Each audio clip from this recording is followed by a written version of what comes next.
प्रदेश में योगी जी की सरकार है, तो जो प्रतापगढ़ में पत्रकार की हत्या हुई, उस पत्रकार को जो मार दिया गया, पत्रकार का काम होता है समाज का एक आईना होता है, उस चीजों को दिखाता है, तो इस पर आप क्या कहेंगे?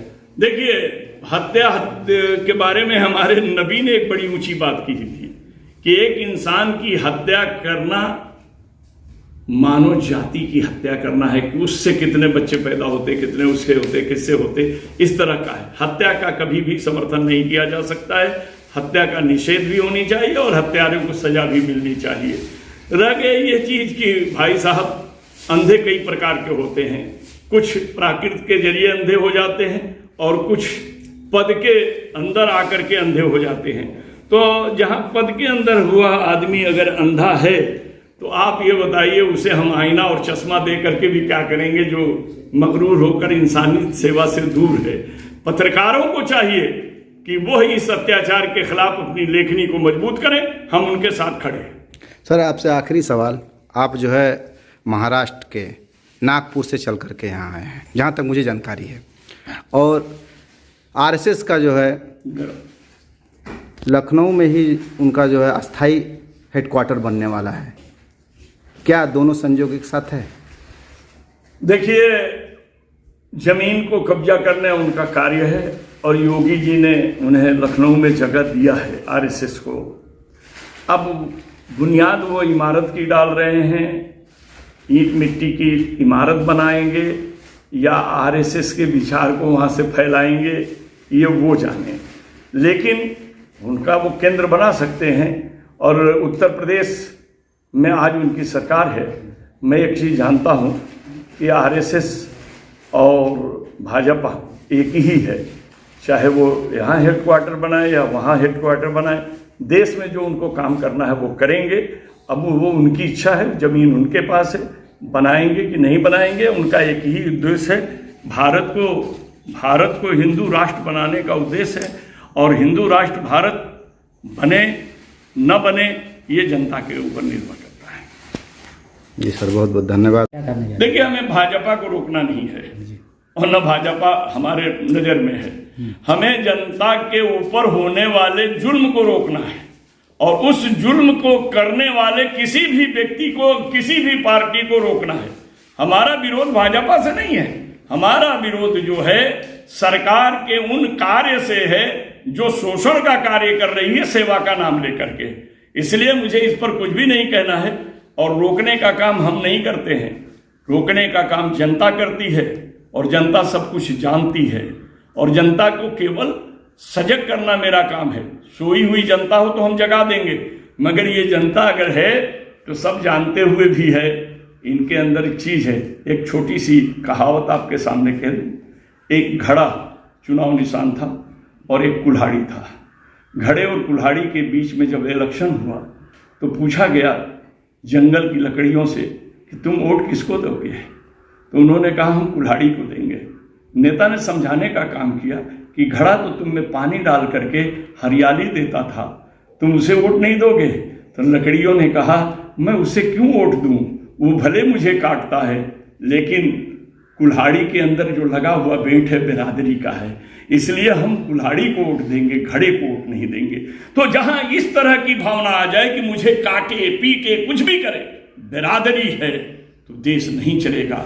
हमारा ये विचारधारा होना चाहिए कि ये हमको सताने वाला सगा हमारा भाई है, यह भाई भी हमको नहीं चलेगा, हमको भलाई चलेगी, चाहे वो किसी जाति का कैंडिडेट हो, किसी समुदाय का हो, किसी संप्रदाय का हो, किसी पार्टी का हो।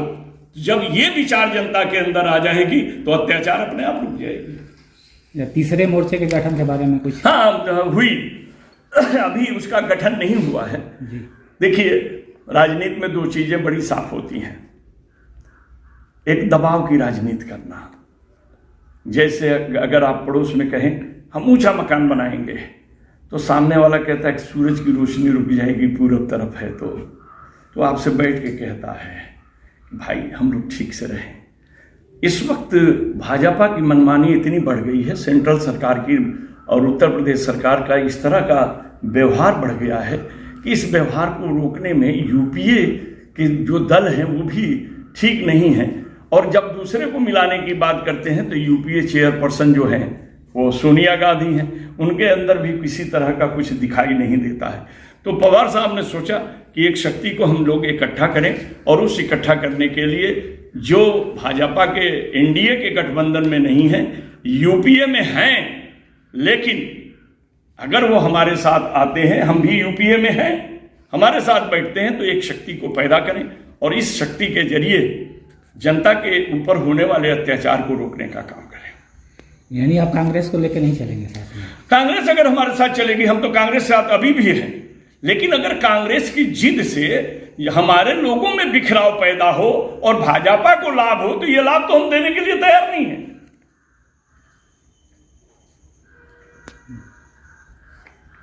अच्छा, अगर देखा जाए, आप एनसीपी यानी राष्ट्रवादी कांग्रेस पार्टी के अल्पसंख्यक सभा के जो है राष्ट्रीय अध्यक्ष हैं, और आज आप अपने गृह जनपद बागी बलिया के दौरे पर हैं। तो आप महाराष्ट्र से चल करके और उत्तर प्रदेश के उन तमाम जनपदों में आप चलने का काम करते हैं, जहां तमाम सड़कें जो जर्जर दिखाई देती हैं, आपका गाड़ी से आना जाना होता है। उत्तर प्रदेश सरकार का वादा था कि सड़कें जो है पूरे तरीके से चकाचक होंगी, लेकिन आज उत्तर प्रदेश में ना सड़कें चकाचक है, ना बिजली व्यवस्था सही है। किसान जो है देश का और प्रदेश का, आज देश की राजधानी दिल्ली में 6 महीने के ऊपर हो गया, आज वहां बैठा हुआ है, अपनी मांगों को लेकर के डटा हुआ है। तो इस पर आप क्या कहेंगे? आप जो है किसानों की बात करते हैं। देखिए, आपने 3 प्रश्न किया एक ही प्रश्न में। एक प्रश्न आपने किसान का किया। सच बताएं कि लोहिया जी भी कहा करते थे कि जब तक, जानते हैं, जब तक दुखी किसान रहेगा, धरती पर तूफान रहेगा। एक नारा भी उन्होंने दिया था कि जब तक भूखा किसान रहेगा, धरती पर तूफान रहेगा। किसान जो अन्न उगाता है, अगर वो परेशान रहेगा तो हमको क्या मिलेगा? कुछ नहीं मिलेगा। रह गई ये सरकार पूंजीपतियों की है, और इन पूंजीपतियों की सरकार, इनके देखिए, मैंने लिखा भी, अपनी 4 लाइन हमारी कविता की है कि इसको क्या लेना देना किसान और किसानी से, इसने नाता जोड़ लिया है अदानी अंबानी से। और तुम भी आज विरोध बोलते कल पक्ष में हो जाओगे, ये तुमको बहला देगा झूठी एक कहानी से। तो आज जब झूठी कहानी से हमारे भाई पूछ रहे हैं कि वादा था, इसने कौन सा वादा पूरा किया? 15 लाख का वादा पूरा किया, 2 करोड़ रोजगार देने का वादा पूरा किया, काला धन लाने का वादा पूरा किया। ये वादा करता है, पूरा कहाँ करता है? इसलिए तो वादे को वादे में रखा है, पूरा करने की बात हो। और आपने कहा सड़कों की, मैं एक बात साफ कह दूं, अच्छा आदमी, भरे पेट का आदमी टूटी हुई सड़कों पर भी चल लेगा, क्योंकि जब पेट में दाना होगा। लेकिन जिसका पेट भूखा है, वो चिकनी सड़क पर भी चक्कर खा के गिर जाएगा। जिस तरीके से जूते के नीचे के कंकड़ हमें उतना परेशान नहीं करेंगे जितना जूता के अंदर आया हुआ कंकड़ परेशान करे। तो जो जनता के जीवन का रिश्ता नहीं निभा सकता है, वो प्रदेश में रास्ता क्या बना सकता है? हमारा तो अपना मानना है कि हमें जनता से बने हुए रिश्ते को निभाना चाहिए, और जब ये रिश्ता हम निभाने में सक्षम हो जाएंगे तो रास्ता अपने आप बन जाएंगे। हम उस सरकार से क्या उम्मीद रखें जो मानवीय रिश्ते को कलंकित करता हो? वो हमारे ईंट मिट्टी गिट्टी सीमेंट की सड़क बनाने का काम करेगा। अच्छा, एक सवाल और आपसे, आप जो है शिक्षा को भी लेकर के काफी जोर देते हैं, आप राष्ट्रीय अध्यक्ष हैं अल्पसंख्यक सभा के, तो शिक्षा एक समान को लेकर के आपकी पार्टी जो है शरद पवार है कि लॉर्ड मैकाले की बनाई गई शिक्षा पद्धति में बदलाव हो, समान शिक्षा पद्धति हो। एक, जब हम भारत के नागरिक हैं, एक तरह की शिक्षा दी जाए। लैंग्वेज अलग अलग हो, वो बात अलग है, लेकिन शिक्षा के मूल जो चीजें हैं वो एक बराबर का हो। जैसे हमारे देश के अंदर आप नोट पर भी देखिए तो 16 भाषा को मान्यता है।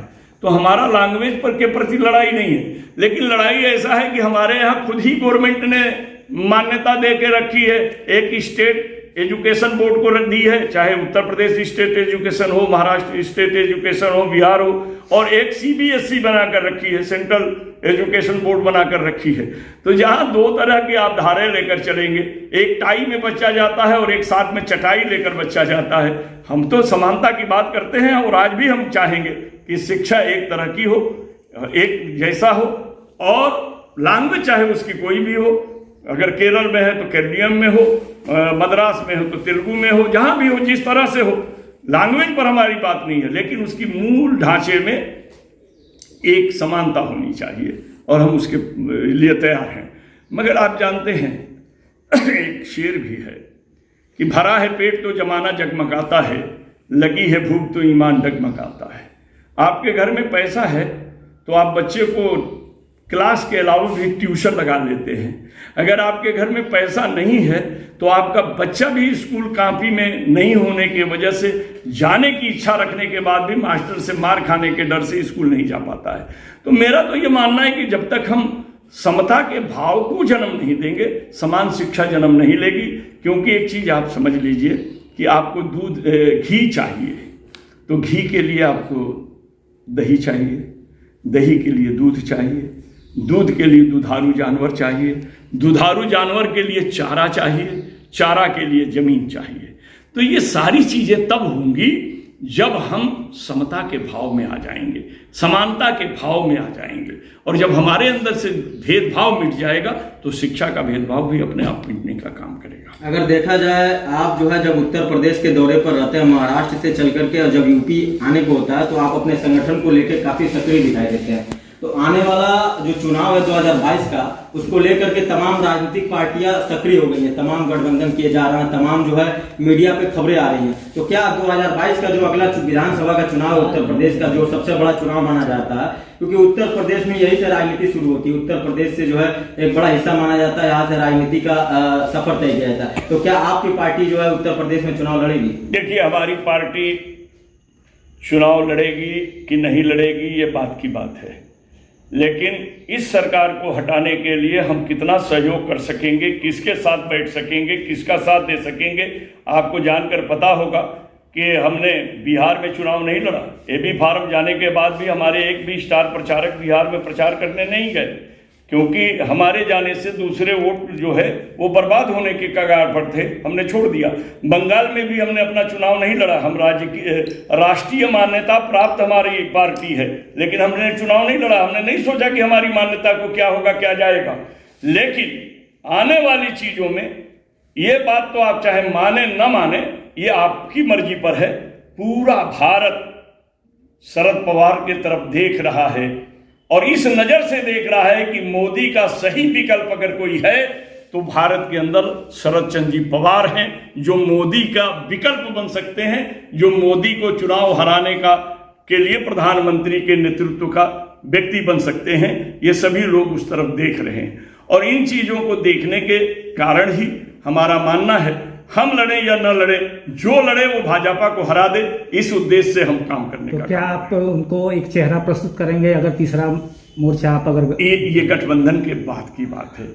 भविष्य में बच्चा का नाम अभी कैसे रख दें जब गर्भ में बच्चा है, पैदा होने के बाद ही नाम रखा जाता है। सर, गुजरात मॉडल प्रस्तुत करके प्रधानमंत्री जो है बने श्री नरेंद्र मोदी जी, क्या आप जो महाराष्ट्र मॉडल नहीं प्रस्तुत कर सकते यहाँ पर उत्तर प्रदेश के चुनाव में? देखिए मॉडल और सारी चीजें वही तो हम प्रस्तुत करने के चक्कर में हैं कि हमसे अलग होकर के शिवसेना चुनाव लड़ी थी, लेकिन हमारे साथ बैठ करके भाजपा को किनारे करने की सरकार बनाएगी। तो वो चीज के लिए ही तो हम बैठे हैं कि अगर मान लीजिए कांग्रेस हमारे साथ आकर के चुनाव लड़ती है तो स्वागत है। अगर कहीं कहीं आपको कांग्रेस को साथ में लेना भी नुकसानदेह है, क्योंकि लोग जानते हैं आजकल क्या है राजनीति में 15% वोट ऐसे हैं, शब्बीर भाई, मैं भी शब्बीर हूं, कि जो इनको न जीतने के लिए उनको वोट देते हैं, जबकि वैचारिक संबंध नहीं होता। ये न जीतने पाए इसके लिए इनको वोट दो। तो हमारा चाहना यह है कि ये मुद्दा भी रहे कि भाजपा को हराने के लिए हम सब मिलके इनको वोट दें, सब मिलके इन्हें वोट दें। इस विचारधारा को जन्म देने के काम में हम लोग लगे हुए हैं। जिस तरह से सरकार का, उत्तर प्रदेश सरकार का 4.5 साल का कार्यकाल रहा है, अब 6 महीने ही बचे हैं, उस पर कुछ कहेंगे आप? सरकार खुद लड़ रही है, आप देख रहे हैं। एक तरफ मोदी जी योगी को हटाने में लगे हैं, एक जगह योगी जैसा व्यक्ति अपने उप मुख्यमंत्री के पास जाता है, जबकि कॉन्स्टिट्यूशनल पद नहीं है उप मुख्यमंत्री। किसी संविधान में पढ़ लीजिए, है तो बता दीजिए, हम गुलामी लिख लेंगे। ये एडजस्टिंग है कि मुख्यमंत्री के बाद वो उसके घर जा रहा है। तो ये तो बता रहा है ना कि पत्थर फेंके गए हैं, लहरें पैदा हो रही हैं। तो ये तो खुद ही अपने आपसी द्वेष में ही मिटने के कगार पर आएंगे और इसका फायदा उठाने के लिए हमारी शक्ति का इकट्ठा होना जरूरी है। और इस सरकार के बारे में क्या बोलें, जो सरकार अत्याचार की बुनियाद पर खड़ी हो उसके बारे में बोलना, इसका मतलब है कि अत्याचार को समर्थन देने जैसा होगा। अभी उत्तर प्रदेश में जिस तरीके चल रहा है, आपने ये जो कहा, इस सरकार के पास दिखाने के लिए कोई काम नहीं है कि ये दिखा सके कि हमने काम किया है। ये सांप्रदायिक भावों को पैदा करेगी, ये सांप्रदायिक चीजों को लड़ाएगी और हिंदुत्व के आगे बढ़ाने का नाम लेकर के चलेगी। राम की बात चली चुकी है, तो जिस तरह से जो है पूरे गाँव में, नगरों में, शहरों में, हर जगह जो है राम मंदिर के नाम पे जो है चंदा लिया गया, जिस पे जो है अभी 2 करोड़ की ज़मीन 18.5 करोड़ में जो है बेची गई है, उसमें भी घोटाले सामने आए हैं। राम के नाम पे घोटाले, राम मंदिर के नाम पे घोटाला हुआ, इस पे क्या कहेंगे आप?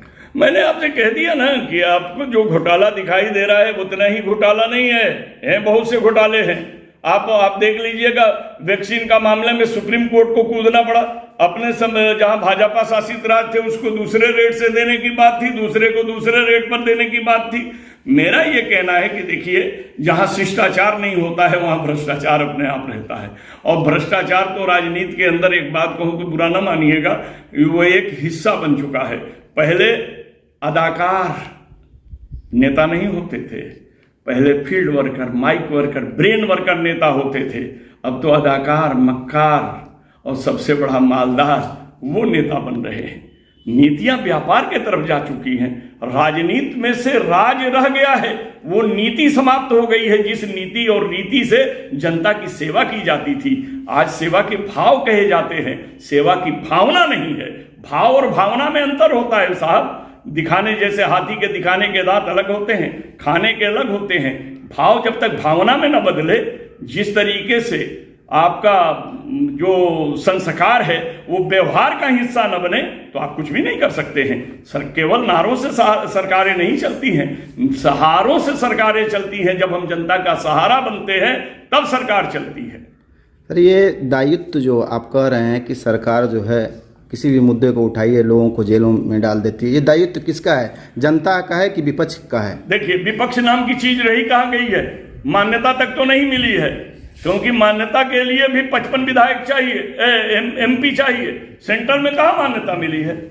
मान्यता नहीं मिली है। 10% जिसके MP होंगे उन्हें मान्यता दी जाएगी, तो विपक्ष नाम की मान्यता तो है नहीं। और रह गया ये कि देखिए, 2 चीजें होती हैं, एक सदन है, एक सड़क है। सदन में जाना वाला प्रतिनिधि प्रश्न उठाता है, सड़क पर जनता आंदोलन करती है। जब आपको ये पता चल गया है कि हमारे देश में विपक्ष के पास इतनी ताकत नहीं है जो सदन में कुछ बोल सके, तो जनता को सड़क पर आकर के आंदोलित करना चाहिए, क्योंकि आपके अधिकार, दिए हुए अधिकार से सरकार बनी है और इस सरकार को हटाने का अधिकार भी आपके हाथों में है। पेट्रोल की महंगाई देखिए, ये वही सरकार है। जब 70 रुपया पेट्रोल पंप गया था और डीजल गया था, तो इनमें कितने मंत्री बैठे हैं बनकर के, इन्होंने चूड़ियां भेजी थी मनमोहन सिंह को और कैसे कैसे नारे लगा रहे थे। और 100 से ऊपर होने के बाद डकार के बोल रहे हैं कि हम तो पैसा ले रहे हैं और हम विकास कर रहे हैं। विकास क्या है? ईंट मिट्टी गिट्टी सीमेंट की इमारत विकास है? या मानव मानव में प्यार, मानव मानव में व्यवहार, रोजगार, मजदूरों के दोनों हाथों को काम, ये विकास है? विकास क्या है? सर, उनका कहना है कि अगर तेल का दाम नहीं बढ़ाएंगे तो जो जनता को जो सुविधाएं जो गरीब जनता को दे रहे हैं, राशन दे रहे हैं, वो कहाँ से देंगे? देखिए, ये एक अलग बात है कि एक पॉकेट में डालना, एक पॉकेट से निकालना। आप जिसे दे रहे हैं उसी का नहीं निकाल रहे हैं, आप जिसको कुछ नहीं दे रहे हैं उनका भी निकाल रहे हैं। आप एक बात बता दीजिए, निकालना और देना, ये कि हमारा ही खून चूसना और हम ही को देना, ये अब कहाँ से? हमारा खून ही हमारे में रहने दो ना, देने की जरूरत नहीं आएगी, हमारी ताकत बनी रहेगी। सबसे बड़ी बात है कि हमसे ही एक बोतल खून ले लिया जाए और फिर हम ही को दूसरे दिन वो खून चढ़ाया जाए, तो आप बता दीजिए ये काम कैसे चलेगा? ये काम के लिए हमारे खून को देने लायक स्थिति में हम हैं तो लीजिए। आज मैं एक बात बताता हूँ, आज हमारी सरकार ये काम क्यों नहीं करती है? आज बता दीजिए, हम अपनी ईमानदारी की कमाई बताते हैं, हमसे इनकम टैक्स लिया जाता है, और जो नहीं बताते हैं 2 नंबर में पैसे रखते हैं उनसे कुछ भी नहीं लिया जाता है। कभी छापा पड़ेगा, कभी कुछ होगा। लेकिन यहाँ सरकार क्या कर रही है? जो इनके पक्ष में आ जाते हैं वो क्लीन हो जाते हैं, जैसे गंगा नहाने पर पाप धुल जाता है। हज को जाने से आपका पाप धुल जाता है। तो ये इस तरह की बात है। लेकिन अगर वो गुनाह भी नहीं किया है और सरकार के खिलाफ अगर बोल देता है तो उस पर गुनाह जो है मढ़ दिए जाते हैं। तो इन चीजों से लड़ने का एक ही हथियार है लोकतंत्र में, वो जनमानस के बीच में आए हुए असंतोष को सड़कों पर लाकर प्रदर्शित करना और जिसके जरिए सरकार के किली को हिला देना, जिससे सरकार ये समझे कि अब हमें क्या करना है। जैसा कि सर आपने देखा कोरोना महामारी पूरे देश में जो फैली हुई थी, बहुत सारे लोगों की जान भी गई, यहाँ तक कि नदियों में भी लाशें बहती हुई नज़र आईं, कब्रिस्तान और जो है शमशान घाट फुल हैं। इस पे जो है सरकार का जो मापदंड था, सरकार ने जो अपना जो नियम कानून बनाए थे, उस पर आप क्या कहना चाहेंगे? सरकार की कहीं ना कहीं चूक थी। कोरोना काल में तो ये दिखाई ही नहीं दे रहा था कि केंद्र की सरकार कहीं उपस्थित है या राज्य की उत्तर प्रदेश की सरकार कहीं दिखाई दे रही है, क्योंकि जिस तरीके से जनता त्राहिमाम कर रही थी, ना दवा था और ना ऑक्सीजन की हवा था और ना अस्पताल में खाट था, न शमशान घाट था जहां पर कि अच्छी तरह से मुर्दों की चिताओं को सजाया जा सके, और कब्रिस्तान की भी यही हालत थी। कहने का तात्पर्य यह है कि भारत के हर इंसानों की ये हालत थी। वो अफरा तफरी की जिंदगी जी रहे थे, एक दूसरे से भी बहुत कतरा रहे थे। तो सामाजिक संस्थाएं थीं जो उन्हें हिम्मत देकर लेकर चलने का काम कर रही थी। इस दौर में अगर एक बात मैं और कह दूं तो शायद कुछ लोगों को बुरा लगेगा, इस दौर में ऐसा लग रहा था कि कुछ डॉक्टर जो है डाकू का रोल अदा कर रहे हैं। मरीज के साथ में उनका व्यवहार उस तरह का नहीं था जो मानवता और डॉक्टर के पेशे को जो है आगे बढ़ाने की बात करे, कहीं कहीं कलंकित कर रहा था। लेकिन देखिए, ये महामारी है, दवा बन जाएगी तो बीमारी है, और इसमें सरकार का दायित्व था। सरकार अपने दायित्व में फेल रही है। अब आप कहेंगे कि सरकार पर अगर आप बात करते हैं तो आपके महाराष्ट्र में भी था, और आप में महाराष्ट्र में आपकी सरकार है। हमारी सरकार की जितने काम थे हमने किया, क्योंकि वैक्सीन का अगर जो मामला है वो सेंट्रल गवर्नमेंट से जुड़ा है, ऑक्सीजन का जो मामला है वो सेंट्रल गवर्नमेंट से जुड़ा है, रेमडेसिविर जो इंजेक्शन था इसका भी मामला जो है सेंट्रल के सरकार से जुड़ा हुआ था। और आज मरीजों की जो स्थिति थी, मैं आपसे साफ कह दूं कि पहले तो कोरोना के बारे में सरकार कहती है कि इम्यूनिटी पैदा कीजिए, यानी बीमारी से लड़ने वाली शक्ति को शरीर में पैदा कीजिए। लेकिन मानव की बुद्धि के अंदर ही कमजोरी को पैदा कराई गई। टीवी न्यूज के जरिए, इन न्यूजों के जरिए इस तरह की बातें फैला दी गई कि मानव कोरोना के नाम से भयभीत हो जाता था, परिवार भी परिवार से दूर हो जाता था, तो सेवा करने की बात कहां से रह जाती थी। हमारे प्रधानमंत्री और मुख्यमंत्री दोनों जब कोरोना से लोग मर रहे थे, उस समय चुनाव प्रचार में लगे हुए थे। इस पर आप कुछ कहेंगे? सर, मैं 4 पंक्तियां कह देता हूं और आप इसको ही देख लीजिएगा। ये सरकार नाकामयाब आवाम कह रही है, लेकिन खामोश होकर सरकार के हर जुर्म को सह रही है। और व्यवस्था की हाल मुझसे न पूछिए, गंगा में देखिए तो लाश बह रही है। आप ये बता दीजिए कि जीने की जीविका को देने का काम करने वाली सरकार मुर्दों को सही सम्मान नहीं दी जा सकती है। सर, आप देखे होंगे रेत में दफनाए गए चादरों को खींची गई, जो राम नाम की चादरें थी उन्हें भी छुपाया गया कि फोटोग्राफर इसको फोटो लेकर न्यूज न बना सके। देखिए, बुराई मिटाना और बुराई छुपाना ये 2 अलग भाग होते हैं। सरकार का काम है अव्यवस्था को मिटाना और जितनी भी कमियां हैं उसे दूर करना। उसका ये काम नहीं है कि अव्यवस्था को छुपाना। और इन चीजों में सरकार से हम क्या कहेंगे? सरकार ने तो कोरोना को फैलाया, और आपको मालूम है कि इस देश का प्रधानमंत्री एक नारा दिया था जब पहली बार कोरोना आया था, और हमने कोरोना पर एक हमारा वीडियो बहुत चला था, हेलो मैं कोरोना बोल रहा हूं। मेरा एक कविता भी थी, उसमें बहुत चली। नियर अबाउट 7-8 करोड़ लोगों ने उसको देखा, अभी भी होगा, इसमें तो हम आपको दिखाएंगे। लेकिन उन्होंने नारा क्या दिया था? आपदा को अवसर बनाओ। अवसर बना। आज बताइए कि हमें यह लगता है कि गुलवंकर ने जो अपनी किताब लिखी थी, क्या लिखी थी कि माउथ टू द हैंड, केवल मुंह तक वो दाना जाए जो जीवन को बचाए, जीवन को बचाए। हमको तो लगता कि उसकी एक योजना इसमें सफल हुई। क्योंकि उनका मानना है कि जनता जितनी गरीब और परेशान रहेगी उतने ही गुलामी को स्वीकार करेगी। आप बता दीजिए मध्यम वर्ग इसमें खत्म हुआ, अदानी अंबानी इनके पूंजी कैसे बढ़े, सारी चीजें हमारे यहाँ से कामगार जो है बेरोजगार हो गया, दुकानदारों के दुकान बंद हुए, जो कल मदद की स्थिति में थे आज वो मदद मांगने की स्थिति में आ गए। चलिए सर, जो आपने कहा सारी बातें जो है खुलकर कही, सरकार को चाहिए था कि जो भी हॉस्पिटल में लूट खसोट मची है ये सरकार की जिम्मेदारी थी, जो कि सरकार जो है इस जिम्मेदारी को अपने पूर्ण रूप से जो है करने में जो सफल नहीं हुई, लोगों की जाने गई। दूसरे मुद्दे पे आते हैं और आपसे जो है बात करते हैं। सरकार जो है 2022 का चुनाव जो है यूपी सरकार का जो जल्द से होने वाला है, जो कि फरवरी मार्च तक करीब करीब होगा, उसने एक नया कानून लाया है, जनसंख्या नियंत्रण कानून। इस पे जो है ये नियम है कि 2 लोगों से अधिक जिनके संतान होंगे उनको जो है सरकारी जो योजनाएं हैं उसमें जो है उनको लाभ नहीं प्राप्त होगा। इस पर आप क्या कहेंगे? देखिए, हमारे यहाँ ये चीज़ें बहुत पहले भी लाई गई हैं कि जिनके 2 से ज़्यादा संतानें होंगी उन पर चुनाव के, ग्राम पंचायत का चुनाव और इन चुनाव के लड़ने का भी प्रतिबंध लगाया गया, महाराष्ट्र में, गुजरात में, कहीं और भी चीज़ें।